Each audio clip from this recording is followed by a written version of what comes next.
राजा पृथ्वीराज जब हवेली पहुंचे तो दिन के 11 बज रहे थे। भोला ने उन्हें बताया कि अवंतिका अपने कमरे में सो रही है और उसके दोस्त बाकी लोगों के साथ घूमने गए हैं। उन्होंने नाश्ता किया और अपने स्टडी रूम में चले गए।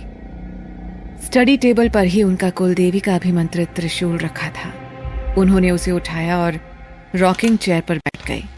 त्रिशूल को हाथ में लिए लिए ही वो 23 साल पहले की यादों में खो गए। पृथ्वी ने उठने की कोशिश की, लेकिन सिर के पिछले हिस्से पर ऐसा लग रहा था जैसे किसी ने जलता अंगारा बांध दिया हो। वो फिर उसी सख्त चौकी पर बैठ गया। उसके सामने निसंदेह अंबिका ही थी। अंबिका धीरे धीरे उसके पास आई।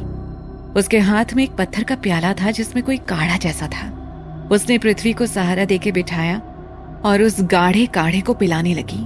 पृथ्वी ने बिना किसी प्रतिरोध के उसे पूरा पी लिया। फिर धीरे धीरे उसके सिर का दर्द कम होने लगा। उसकी आंखें बोझिल होने लगी। पलक झपकाना भी पहाड़ चढ़ने जैसा लग रहा था।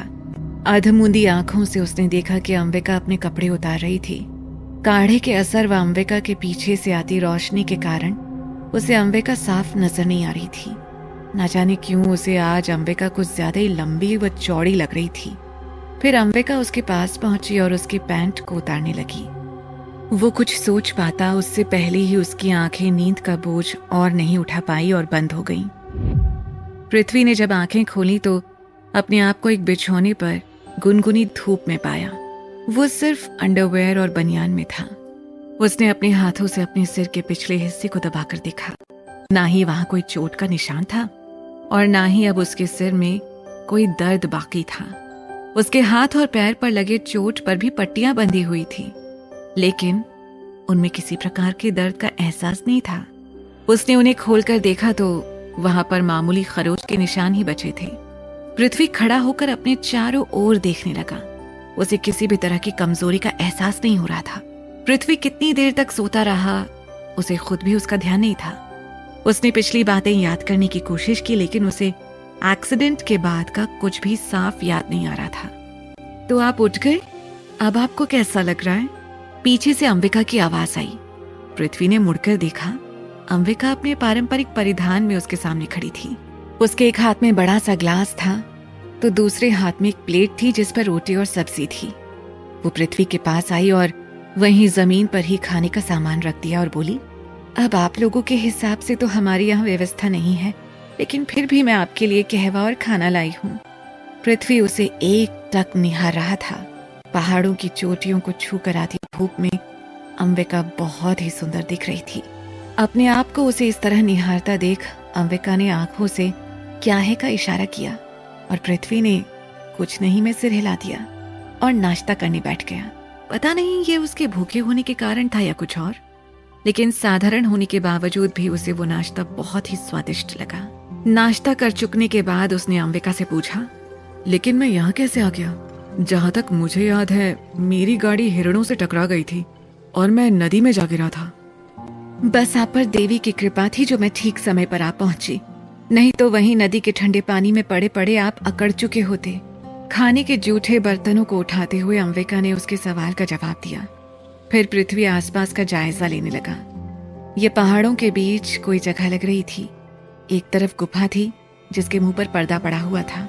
आसपास लकड़ियों के ढेर से लगे थे। कुछ लकड़ी के ही बने कुर्सी व मेज भी थे। थोड़े ढलान पर बाड़े भी थे जिनमें पहाड़ी भेड़ें पाली हुई थीं।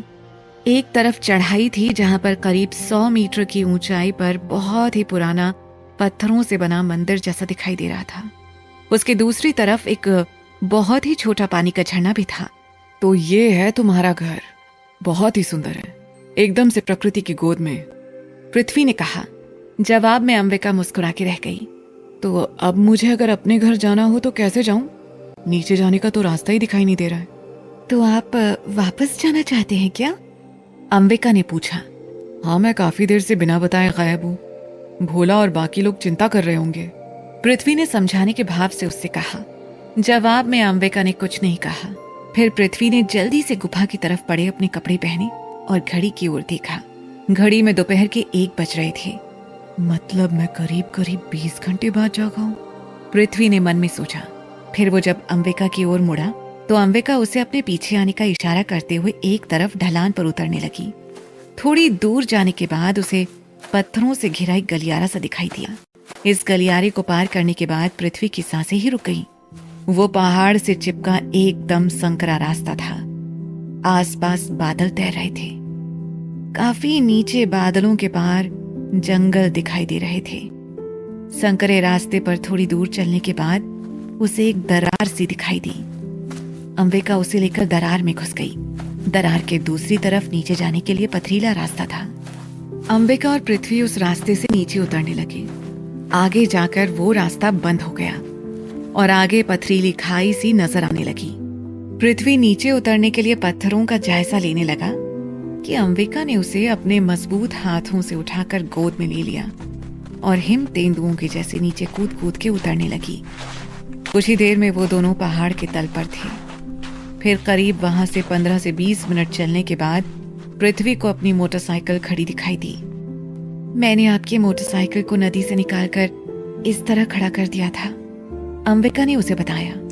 पृथ्वी ने मोटरसाइकिल को स्टार्ट किया और अंबिका को पीछे बैठने के लिए इशारा करते हुए कहा, मैंने तुम्हारा घर देख लिया है, अब तुम्हारी बारी है।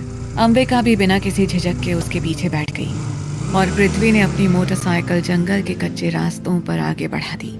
पृथ्वी को आया देखकर भोला तेजी से उसकी ओर बढ़ा और इससे पहले कि वो उस पर सवालों के गोले दाग देता, उसने पृथ्वी के साथ अंबिका को देख लिया।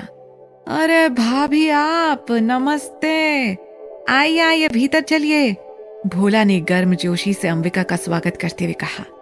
नहीं नहीं, अभी हम यहाँ नहीं रुकेंगे, मैं इसे लेकर हवेली जा रहा हूँ। क्या पापा वहीं पर हैं? हाँ बड़े भैया, राजा साहब वहीं पर हैं, लेकिन आप लोग थोड़ा चाय वाय पी लेते फिर चले जाते। चाय नाश्ता सब कर रखा है भोला राम जी, लौटते हुए मिलेंगे, सीधा रात के खाने की व्यवस्था करना तब तुम। पृथ्वी तब अंबिका को लेकर हवेली की तरफ चल पड़ा। पृथ्वी अंबिका के साथ जब हवेली पर पहुंचा तो उसके पापा राजा साहब फिर उसी विदेशी महिला के साथ बाहर निकलते दिखाई दिए। उस विदेशी महिला को देखकर अंबिका अपनी जगह ठिठक गई।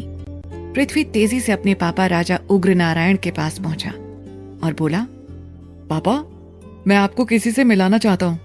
अभी नहीं बेटा है, अभी मैं कुछ जरूरी काम से जा रहा हूँ, शाम को मिलते हैं, अंबिका की ओर देखते हुए राजा उग्र नारायण ने कहा और फिर उस विदेशी महिला के साथ अपनी कार की ओर बढ़ गए।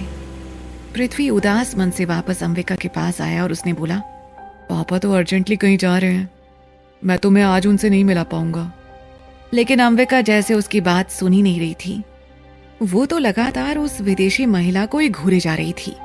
अंबिका क्या हुआ? पृथ्वी ने उसके कंधों को पकड़कर उसे झकझोरा और अंबिका जैसे सोते से जागी। कुछ नहीं, आप कुछ कह रहे थे? क्या हो गया है तुम्हें?